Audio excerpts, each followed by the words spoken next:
Bantay ni Manuel. Manuel, talaga sa emergency. Hallelujah, magkabili sa inyo, aming koonan. Salamat sa grasya sa Diyos. Salamat sa daayo sa Diyos. Salamat sa Adonai Diyos. Amen. Adonai Diyos, kumaluoy. Adonai Diyos, kumatapang. Adonai Diyos, kumaguban-uban ka nato. So, pero sa diuna, pamili, nari ni para mo pasundayag sa bugmang sa Diyos. Tatay, ay gabi po.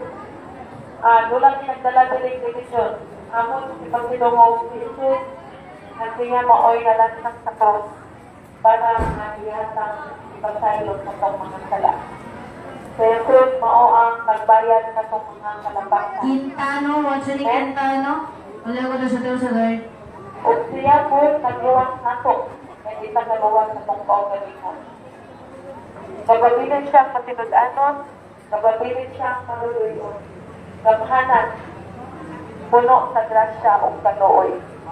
Kaya ang pulong ng Diyos na gingon kita ng luwas, pinaagi sa iyang grasya. Bustong na bus, siya mooy ni hatang. O kita, ginawa sa langit. Pinaagi sa grasya, ikaw na luwas, sa malaknang kaluwasan. Pinabunging walay na kapusan. O ang pulong na gingon, tungod ikaw ng tuo. Ang Diyos, nabatay siya sa Jesus, sinubong o nabanaw sa katulog, kaadlaw. Ayaw, actually, wala. Wala, katong mama daw, mama kay papa.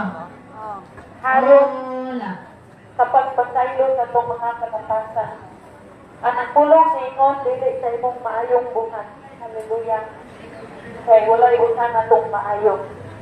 Kita na nagkinahanglan ng Diyos, nagkinahanglan ng kaluwasan, nagkinahanglan sa kasulang sa itong mga problema, nagkinahanglan ka o gugma. Amen? Nagkinahanglan ka kasiman, nagkinahanglan ka sa Ginoo.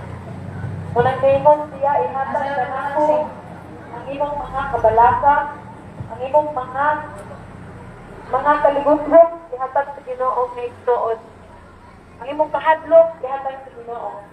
Ang imong kabalaka, ono, Hebrews 6:8, ihatag ang imong kabalaka ng imong Ginoo.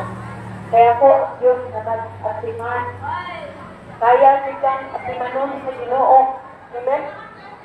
Ang tao na kasigig likay-likay sa Ginoo. Ang tulong ng Ginoo sa Isaiah 53:5, na kasama daw lang sa karnero, magasigig likay sa Ginoo. Tayo na dinawanaw,